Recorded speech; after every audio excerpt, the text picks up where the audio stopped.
राजा भूदेव अंग देश के राजा थे। देश की राजकुमारी सुरभि की माँ बचपन में ही गुजर गई थी। राजकुमारी का 16वां जन्मदिन मनाने की तैयारियां की जा रही थी। राजकुमारी खिड़की पर खड़े सारी तैयारियां देख रही थी। अचानक राजकुमारी ने देखा सिपाही खतरनाक जानवरों को अंदर लेकर आ रहे हैं।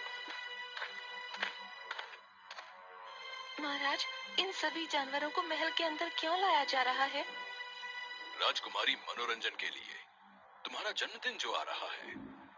कुछ सिपाही एक दूसरे से बातें करते हैं।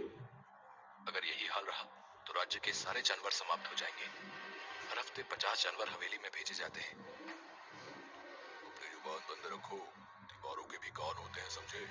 कभी तुम्हारी बात राजकुमारी के कान तक न पहुंच जाए। राजकुमारी सिपाहियों की बात सुनकर हैरान हो जाती है। राजकुमारी जानवरों के पीछे पीछे उनका रास्ता लगाने देती है। तभी एक सिपाही राजकुमारी को देख लेता है। राजकुमारी जी, आप यहाँ। महाराज के सख्त निर्देश है कि आपको यहाँ न आने दिया जाए। अचानक तेज हवा का झोंका आता है और राजकुमारी की चुन्नी उड़ते हुए एक दरवाजे के पास गिरती है। अरे, यहाँ तो पिताजी स्वयं दरवाजे के पास खड़े हैं और जानवरों को अंदर भेज रहे हैं। पिता को देख वो अपना दुपट्टा उठाकर वहां से चली जाती है, पर राजकुमारी को सारी रात नींद नहीं आती। आखिर पिताजी महाराज मुझे वहाँ जाने के लिए क्यों मना कर रहे हैं? वो मुझे इस राज से दूर क्यों रखना चाहते हैं? आखिर इस दरवाजे का राज है क्या? राजकुमारी ने अपनी खिड़की का दरवाजा बंद कर दिया और चुपचाप लेट गई। तभी महल की सबसे पुरानी और सबसे बूढ़ी दासी त्रिजटा उसके कमरे में आ गई। ओ मेरी प्यारी राजकुमारी, आज इतनी उदास क्यों लग रही हो? तुम्हें पता है मैंने तुम्हारी माँ को भी पाल पोस कर बड़ा किया था, इसलिए मुझे अच्छी तरह से पता है कि तुम बड़ी परेशान हो। दादी माँ, क्या आप मेरे प्रश्नों का उत्तर दे सकती हैं? राजकुमारी, अगर तुम चाहो तो वो प्रश्न मुझसे पूछ सकती हो। लेकिन अगर उन्होंने पिताजी को बता दिया तो मेरे लिए बहुत बड़ी मुश्किल खड़ी हो जाएगी। अब नहीं दादी माँ, मेरे मन में किसी प्रकार का कोई प्रश्न नहीं। अगले दिन सुबह राजकुमारी महाराज के पास जाती है। उसे उदास देखकर महाराज उससे पूछते हैं, बेटी, बड़ी उदास लग रही हो। आज तो पूरे राज्य में तुम्हारा जन्मदिन मनाया जा रहा है और तुम खुश नहीं हो। लगता है रात भर सो नहीं पाई। पिताजी, आखिर उस दरवाजे का क्या रहस्य है? बेटी, आज तुम्हारा 16वां जन्मदिन है। आज मैं खुद ही तुम्हें वो राज बताने वाला था। सुनो बेटी, ये लंबी कहानी है। जब तुम्हारी माँ गर्भवती थी तो हम दोनों जंगल घूमने गए। तभी हमें वहाँ अचानक एक बहुत खूबसूरत स्त्री दिखाई दी। वो बोली, महाराज, मैं चित्रांगदा हूँ। मुझे प्रथम दृष्टि में आपसे प्रेम हो गया है। आपसे विवाह करना चाहती हूँ। मैं विवाहित हूँ और अपनी पत्नी से प्रेम करता हूँ। महाराज, अपना भला चाहती हैं तो आपको मुझसे विवाह करना ही होगा। इस साधारण स्त्री के लिए आप मुझे नहीं ठुकरा सकते। तो तुम नहीं मानोगी। मुझे नहीं लगता तुम कोई स्त्री हो, क्योंकि स्त्री के खूबसूरत शरीर में काला मन नहीं हो सकता। अभी मैं तुम्हें तुम्हारे असली रूप में लाता हूँ। महाराज अपने पवित्र रुद्राक्ष की माला का एक रुद्राक्ष उस स्त्री के ऊपर फेंक देते हैं और ऐसा करते ही वह अपनी असली बदसूरत और भयंकर रूप में आ जाती है। सही पहचाना। जादूगरनी असुरबाला हूँ। तू अपनी पत्नी के रूप पर बड़ा घमंड करता है ना? आज के बाद तुझे अपनी पत्नी के चेहरे से घृणा हो जाएगी। राजकुमारी, जादूगरनी ने तुम्हारी माँ को श्राप देते समय ये भी कहा कि जल्दी तुम्हें एक बेटी पैदा होगी। जब तुम्हारी बेटी तुम्हारी शक्ल देखेगी तो वो भी तुम्हारे जैसी ही हो जाएगी। और ऐसा कहने के बाद वो न जाने कहां गायब हो गई। तुम्हारे जन्म के कुछ समय के बाद एक दिन अचानक ही महारानी का चेहरा बहुत भयंकर हो गया। उसके चेहरे पर हर तरफ सांप लटकने लगे, आंखें अंगारों की तरह जलने लगी, शरीर एक सूखे पेड़ की तरह। आवाज सांप की फुफकार की तरह। यहाँ तक कि वो किसी भी जीवित पशु पक्षी या इंसान को खाती है और प्यास लगने पर रक्त पीती है। ये आपने मुझे बचाने के लिए माँ को हवेली में रख दिया। बेटी, मैं तुम्हारी माता से बहुत प्यार करता हूँ। मैं उनसे दूर नहीं रह सकता था, इसलिए उनके लिए एक महल बनवा दिया जिसका ये दरवाजा है। इसमें तुम्हारी माँ के लिए ये जानवर भेजे जाते हैं जिन्हें खा के वो अपनी भूख मिटाती है। राजकुमारी अपनी माँ की यह कहानी सुन बड़ी उदास हो गई और बोली, पिताजी महाराज, क्या माँ के श्राप का कोई तोड़ नहीं? हाँ बेटी, तोड़ है। कुछ वर्ष पहले जब मैं जंगल में शिकार की तलाश में था तो मुझे वो जादूगरनी फिर से मिली। वो मरने वाली थी और शर्मिंदा थी। उसने मुझे तुम्हारी माँ को इस शाप से हमेशा के लिए मुक्त होने का इलाज बताया। तो आपने इतने दिन तक किसी को बताया क्यों नहीं? बेटी, उसने कहा था ये इलाज मैं सिर्फ जब तुम 16 वर्ष की हो जाओ तो पहली अमावस पर इस श्राप को तोड़ा जा सकता है। अगर मैं तुम्हें पहले बताता तो मैं भी श्रापित हो जाता। आज मैं 16 वर्ष की हो गई हूँ। कृपया मुझे बताएं कि मैं अपनी माँ को वापस कैसे उस श्राप से आजाद करवा सकती हूँ। हाँ मेरी बच्ची, आज तुम्हारा 16वां जन्मदिन है और कल अमावस। कल ही के दिन तुम्हें उस मायावी दरवाजे से अंदर जाना होगा। वहां पर तुम्हारे साथ भयानक घटनाएं होंगी, पर तुम किसी से भी मत डरना। पिताजी महाराज, मैं माँ के साथ ही वापस आऊंगी, आप विश्वास रखें। राजकुमारी, सोच लो, तुमको केवल 2 चीजों का ध्यान रखना है, अपनी नेकी और बुद्धि। इनका साथ कभी नहीं छोड़ना। अगर इन दोनों का इस्तेमाल किया तो तुम माँ तक जरूर पहुंच जाओगी। क्या माँ मुझे पहचान लेंगी? राजकुमारी, जादूगरनी ने तुम्हारे लिए हर कदम पर चुनौतियां रखी हैं और ये चुनौतियां तुम्हें ही पार करनी होंगी, तभी तुम्हें आगे का रास्ता मिलेगा। आखिर में अपनी माँ के अंदर ममता जगाने में अगर तुम सफल रही तभी महारानी वापस असली रूप में आ पाएगी। बेटी, तुम्हें सबसे पहले सोनगिरी की पहाड़ियों में जाकर एक जादुई गुफा में रहने वाले एक तपस्वी बाबा से एक जादुई किताब लेनी होगी। उस किताब में ही तुम्हें माँ को ठीक करने का रास्ता मिलेगा। मुझे सिर्फ इतना ही पता है, आगे क्या होगा वो तुम्हें खुद पता करना होगा और ये काम तुम्हें अकेले ही करना होगा। अपना ध्यान रखना और खुद पे भरोसा रखना। ये लो, ये रुद्राक्ष की माला, ये तुम्हारी रक्षा करेगी। खुद पर भरोसा रखना बेटी। इस दुनिया में कुछ भी ऐसा नहीं जो हम नहीं कर सकते। आप चिंता मत करिए पिताजी महाराज, मैं आपकी बातों का ध्यान रखूंगी। अपना आशीर्वाद दीजिए पिताजी महाराज। इसके बाद राजकुमारी सोनगिरी की पहाड़ियों में गुफा की तलाश में निकल जाती है। थोड़ी देर चलने के बाद उसे एक तालाब दिखाई देता है। काफी थक गई हूँ, थोड़ा बैठ जाती हूँ। वहाँ एक तालाब है, वहीं जाके थोड़ा आराम कर लेती हूँ। इसके बाद राजकुमारी तालाब के पास जाके बैठ जाती है। तभी एक हिरन थोड़ी दूर पर घायल पड़ी होती है, जिसके पास तालाब से एक मगरमच्छ धीरे धीरे उसे खाने के लिए आगे बढ़ रहा था। यह देखकर राजकुमारी तुरंत उस हिरन के पास भाग के जाती है और उस मगरमच्छ के सामने जाकर खड़ी हो जाती है। तुम चिंता मत करो, मेरे होते हुए ये मगरमच्छ तुम्हें कोई नुकसान नहीं पहुंचा पाएगा।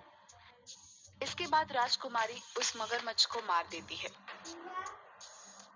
तभी मगरमच्छ एक सुंदर कन्या में बदल जाती है। आप कौन हैं? मैं जल की देवी हूँ। एक बार एक तांत्रिक ने मुझे इस मगरमच्छ के रूप में कैद कर दिया ताकि वो इस तालाब के जादुई जल के साथ जो चाहे वो कर पाए। ये वन कोई साधारण वन नहीं, इस वन को देवराज इंद्र ने यहाँ के राजा को दिया था तोहफे में। इस वन की हर चीज जादुई है। अब वो तांत्रिक अपनी मनमानी नहीं कर पाएगा। तुम्हारा बहुत बहुत धन्यवाद राजकुमारी। बताओ, मैं तुम्हारी कैसे मदद कर सकती हूँ? इस वन में एक गुफा है जहाँ एक तपस्वी बैठते हैं। उनसे मुझे उनकी जादुई किताब लेनी है। वो किताब तो लोगों को उनकी मंजिल दिखाती है। इस उम्र में भला तुम्हें तुम्हारी कौन सी मंजिल जाननी है? जल देवी, मुझे अपनी माँ को बचाना है। एक जादूगरनी के श्राप से वो एक राक्षसनी में बदल गई हैं। उनकी मुक्ति के लिए मुझे उस जादुई किताब तक पहुँचना ही होगा। तुम्हारी वजह से इस कैद से मैं आजाद हो पाई हूँ। इसलिए मैं तुम्हें गुफा तक पहुंचाऊंगी। उस गुफा का रास्ता इसी तालाब से होकर जाता है। वहां तक सही सलामत पहुंचने में ये जल रथ तुम्हारी सहायता करेगा। मैं तुम्हारी कामयाबी के लिए प्रार्थना करूंगी। जाओ, तुम्हारी यात्रा सफल हो। इसके बाद राजकुमारी उस जलरथ में बैठकर तालाब के अंदर चली जाती है। थोड़ी देर बाद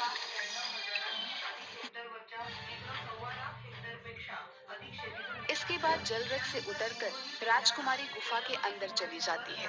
वहां राजकुमारी को एक छोटी सी मछली के पंखों पे एक कांटा फंसा हुआ दिखता है। राजकुमारी जैसे ही उसके पंखों से वो कांटा निकालती है, आपका बहुत बहुत धन्यवाद राजकुमारी।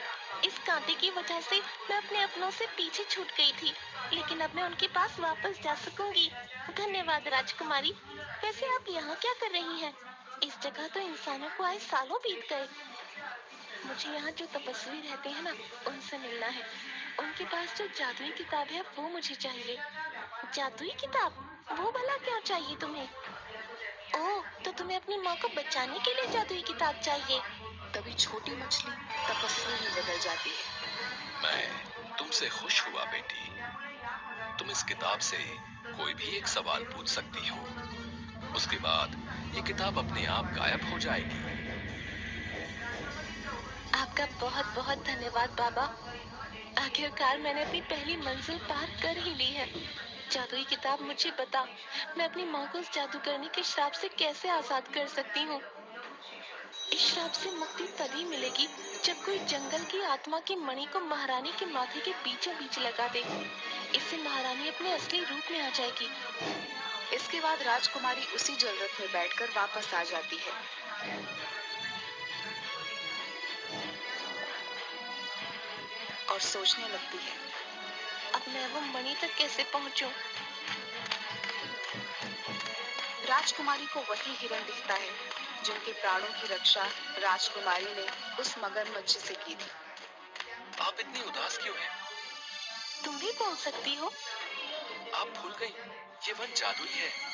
यहाँ सब बोल सकते हैं। इसके कण कण में जादू है। सब जादू है, हर जगह जादू है। आप इतनी परेशान क्यों हो राजकुमारी? मुझे अपनी माँ को बचाना है, इसलिए मुझे वन देवी की आत्मा से निकली मणि की जरूरत है। पर समझ नहीं आ रहा कि वहाँ तक कैसे पहुँचूं। मैंने तो कभी माँ को देखा तक नहीं है। न जाने कैसी होंगी वो उस हालत में। काश मैं अपनी माँ को बचा पाऊँ।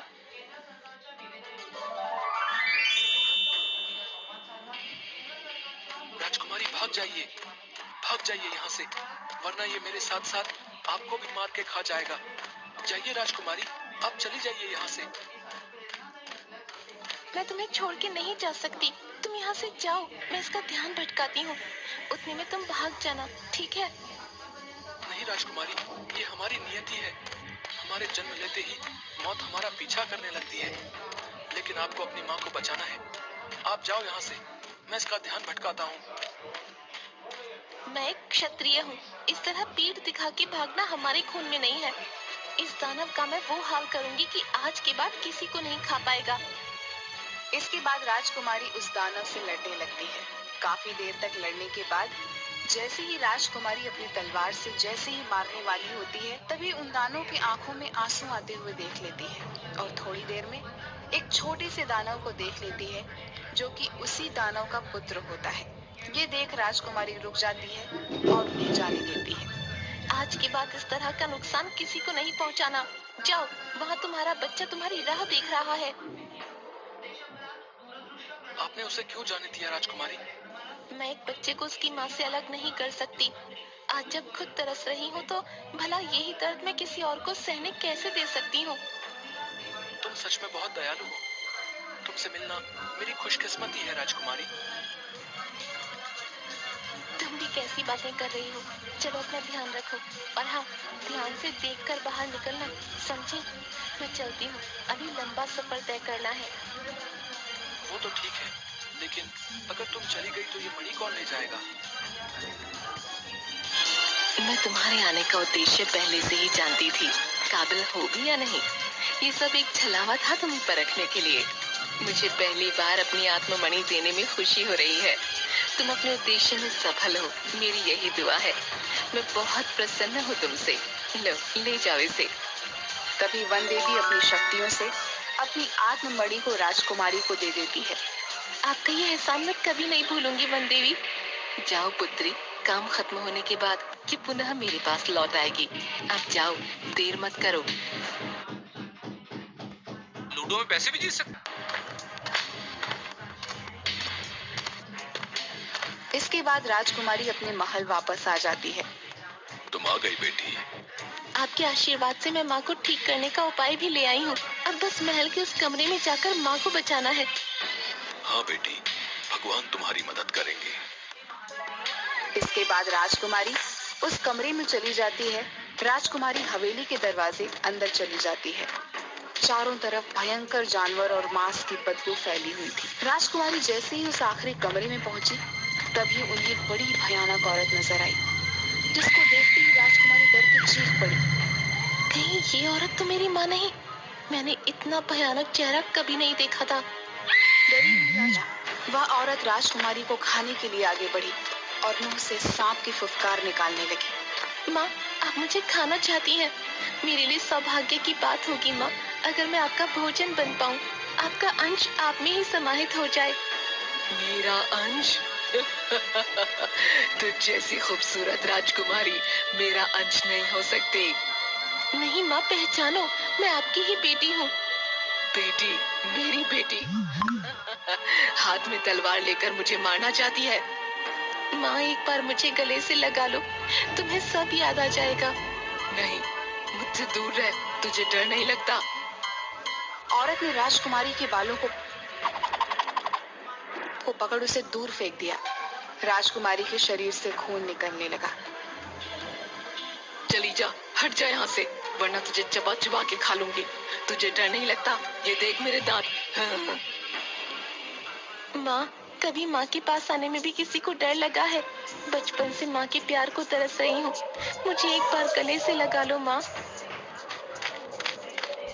राजकुमारी दौड़कर उस भयानक औरत को गले लगा ली। औरत ने अपने दांत उसके शरीर में गड़ा दिए।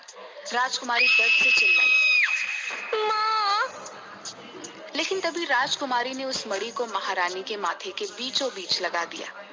मणि के माथे में समाते ही महारानी अपने असली रूप में आ गई। उसके ऐसा करते ही महारानी के दिल में ममता भर गई और आंखों से आंसू निकलने लगे। मेरी बच्ची, मुझे सब याद आ गया। तूने मुझे इंसान बना दिया, मैं श्राप मुक्त हो गई। ऐसा कहते ही वह औरत महारानी के रूप में परिवर्तित हो गई। जादूगरनी का श्राप सदा के लिए खत्म हो गया। राजकुमारी अपनी माँ के गले लग गई। चलो माँ, घर चलो, पिताजी महाराज आपकी राह देख रहे हैं। दोनों की हवेली से बाहर आते ही चारों तरफ खुशियां मनाई जाने लगी। पूरे राज्य में उपहार बांटे गए। आज मेरा परिवार फिर पूरा हो गया। मेरी महारानी राजकुमारी के कारण वापस आ गई। मुझे तुम पर गर्व है बेटी। आज से तुम होगी इस राज्य की नई उत्तराधिकारी। हम हमेशा सोचते थे कि हमारे बाद ये राज्य कौन संभालेगा, लेकिन जिसकी तुम निडर बेटी हो, उसे किसी बेटे की क्या जरूरत। पिताजी महाराज, आपने मुझे इस लायक समझा, आपका बहुत बहुत धन्यवाद। मैं आपकी सारी उम्मीदों पर खरी उतरूंगी, देख लीजिएगा।